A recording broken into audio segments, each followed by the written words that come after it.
श्रीमद् कुंज विहारणे नमः। श्री स्वामी हरिदासो विजयतेतराम। आज रूप चतुर्दशी अथवा इसे ही नरक चतुर्दशी भी कहते हैं और इसी को छोटी दीपावली भी कहते हैं। छोटी दीपावली इसलिए कहते हैं क्योंकि दीपावली से एक दिन पहले रात्रि के समय दीपक के प्रकाश से कृष्ण पक्ष की रात्रि के तिमिर को यथासंभव दूर करने की चेष्टा करते हैं। इस रात दीपक जलाने की प्रथा के संदर्भ में कई पौराणिक कथाएं हैं, लोक मान्यताएं हैं।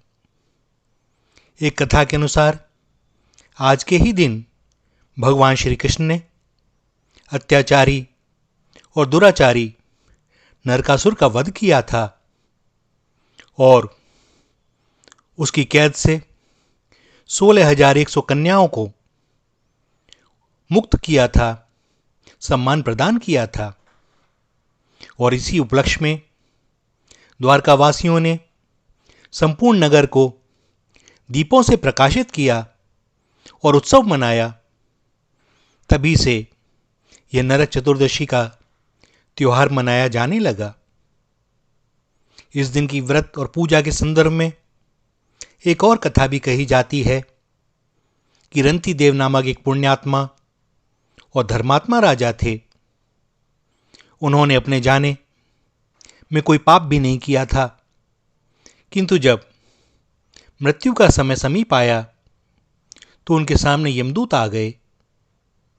यमदूत को सामने देखकर राजा रंती देव बड़े अचंभित हुए और उनसे कहा, मैंने तो कभी कोई पाप नहीं किया, फिर आप लोग मुझे लेने क्यों आए हैं?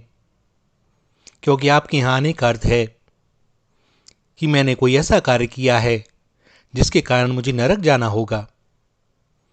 आप कृपया मुझ पर कृपा करके बतावें कि मेरे किस अपराध के कारण मुझे नरक जाना पड़ रहा है।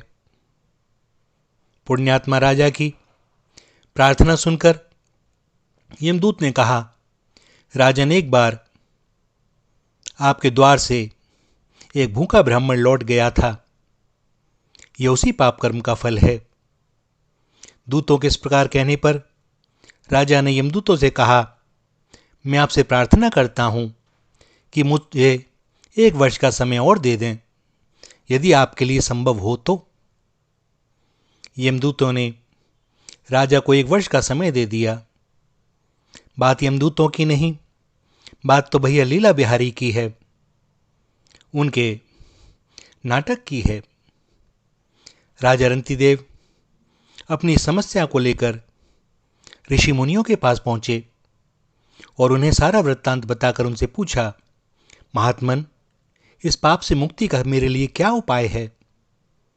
ऋषिगण बोले, हे राजन, आप कार्तिक मास की कृष्ण पक्ष की चतुर्दशी का व्रत करें और ब्राह्मणों को भोजन करवाकर उनसे उनके प्रति हुए अपने अपराधों के लिए क्षमा याचना करें। राजा ने वैसा ही किया जैसे ऋषियों ने बतलाया।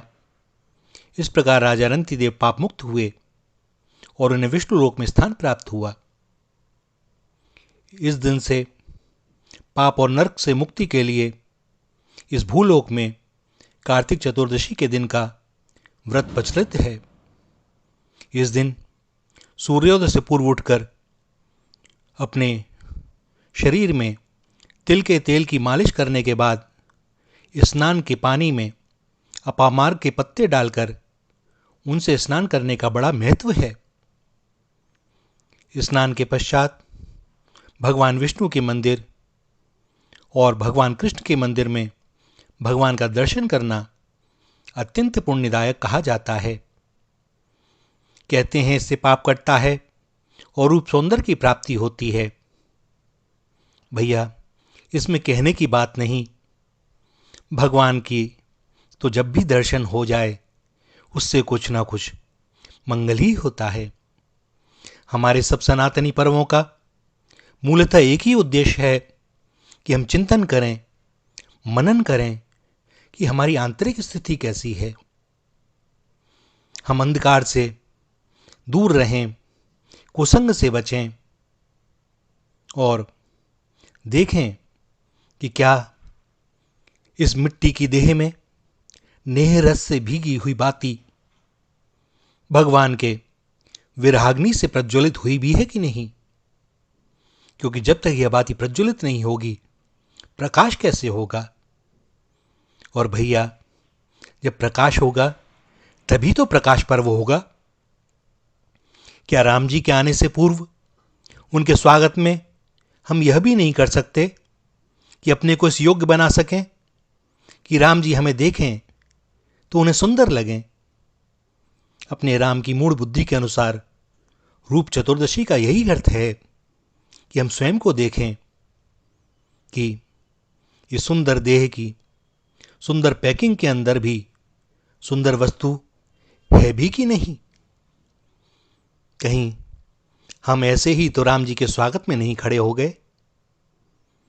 राम जी का स्वागत करना है तो उसके योग्य भी तो होना चाहिए भैया, वैसे दिखने भी तो चाहिए। बस हम चेष्टा करें और जो संभव ना हो सके उनके लिए उनसे प्रार्थना करें। वे परम मंगलमय हैं, परम कृपालु हैं, अहेतु की करुणा करने वाले हैं। वे निश्चय ही कृपा करेंगे, विश्वास रखें।